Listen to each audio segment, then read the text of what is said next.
नमस्कार मित्रों, मेरा नाम राहुल वैष्णव। आप सबका हार्दिक स्वागत है कबीर कोचिंग क्लासेस में। जैसा कि हम स्टडी कर रहे थे यूएसए प्रेसिडेंशियल इलेक्शन के बारे में, इस एपिसोड में स्टडी करेंगे उपराष्ट्रपति राष्ट्रपति बनके क्या क्या कर सकता है। अगर इस टाइप का एग्जाम्पल देना हो तो आपको मालूम है सन 1945 में द्वितीय विश्व युद्ध खत्म हुआ और विश्व युद्ध खत्म होने से कुछ पहले विश्व युद्ध के दौरान अमेरिका में लगातार एक ही व्यक्ति राष्ट्रपति रहा।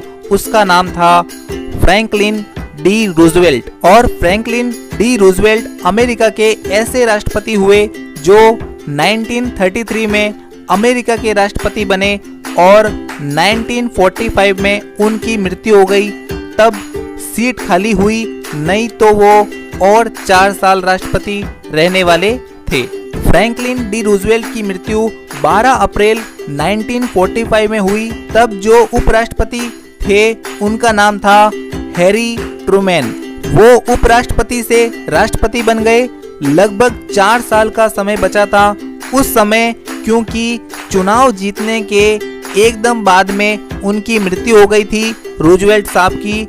और यह ट्रूमैन वही राष्ट्रपति हैं जो उपराष्ट्रपति से राष्ट्रपति बने और हिरोशिमा व नागासाकी पर बम फेंकने वाला काम इनके निर्णय से हुआ था।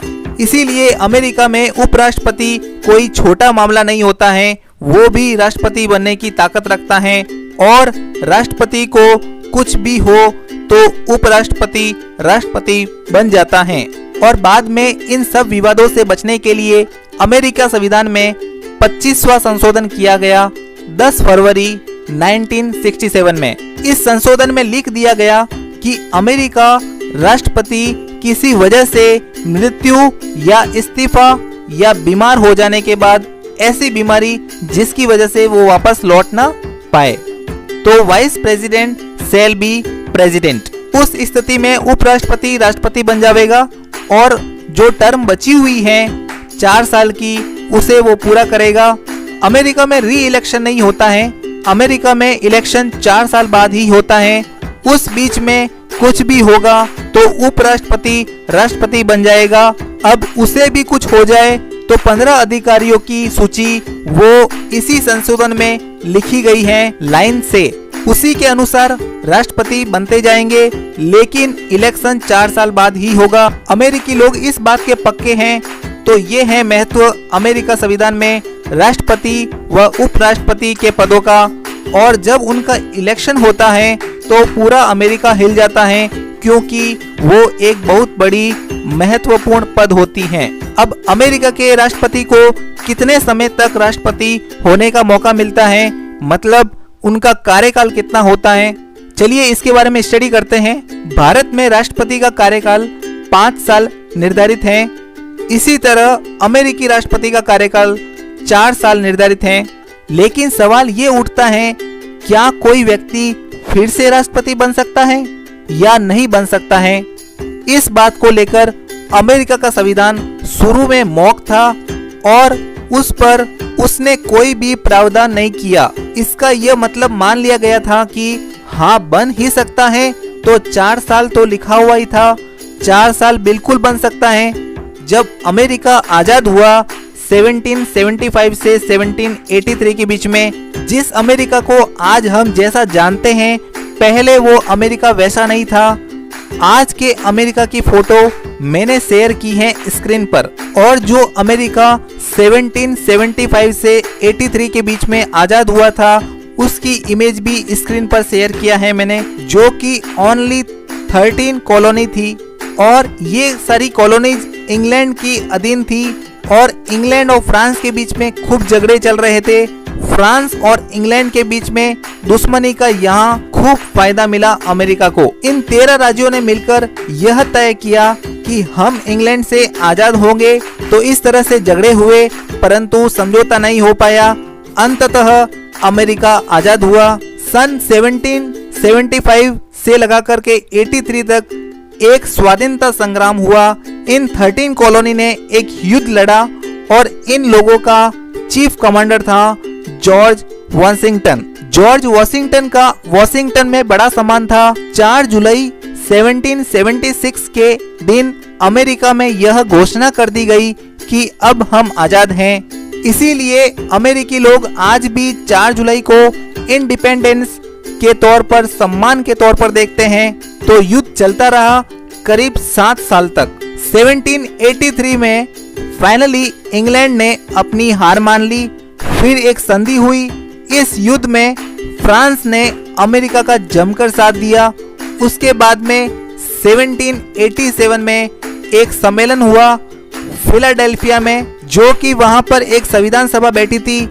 उससे पहले भी संविधान चल रहा था, उनका टेम्पररी संविधान था वो, जिसको बोलते हैं article of confederation and perpetual union. तो पहले 7-8 साल तक इस एग्रीमेंट से काम चलाते रहे। युद्ध के दौरान सरकार चलती रही इसी के तहत, और जब युद्ध खत्म हुआ तो ये सारी कॉलोनी आजाद हो गई। संयुक्त राज्य अमेरिका, मतलब कई राज्यों के सहयोग से अमेरिका बना। तो अमेरिका ने एक संविधान लिखा। संविधान को लिखने की जो संविधान सभा थी उसे कहते हैं फिलाडेल्फिया सम्मेलन, जो 1787 में हुआ था। उसमें 12 राज्य उसमें बैठे थे। इसमें जो संविधान लिखा गया उसमें केवल 7 आर्टिकल, हालांकि वहां एक आर्टिकल भी संविधान के एक भाग के बराबर होता है, मतलब उनका आर्टिकल इतना बड़ा होता है, और एक प्रस्तावना। फिर यह हुआ कि यह संविधान इस संविधान सभा ने पास किया और सभी राज्य इसको रेटिफाई करेंगे। रेटिफाई करने का मतलब पास करेंगे अपने अपने विधानमंडल में इस तरह कि हमें स्वीकार है, तब ही स्वीकार होगा।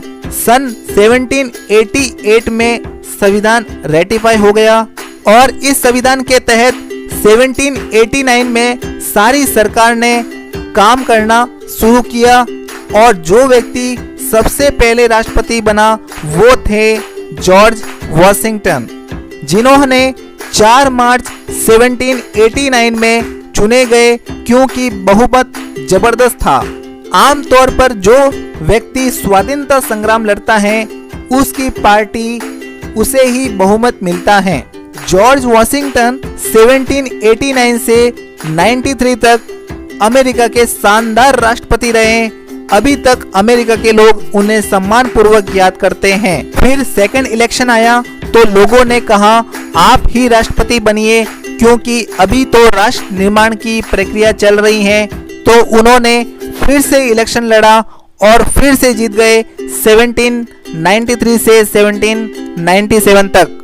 1797 में लोगों ने फिर से कहा कि फिर से राष्ट्रपति बन जाइए, तो उन्होंने बोल दिया कि अब बहुत हो गया, क्योंकि एक व्यक्ति इतने समय तक एक पद पर चिपका रहे तो यह ठीक नहीं रहता है और लोगों को मौका मिलना चाहिए। तो संविधान में कुछ लिखा नहीं था, पर उन्होंने एक नजीर बना दी कि राष्ट्रपति पद पर 2 कार्यकाल किसी एक व्यक्ति के लिए काफी है, उससे ज्यादा ठीक नहीं है।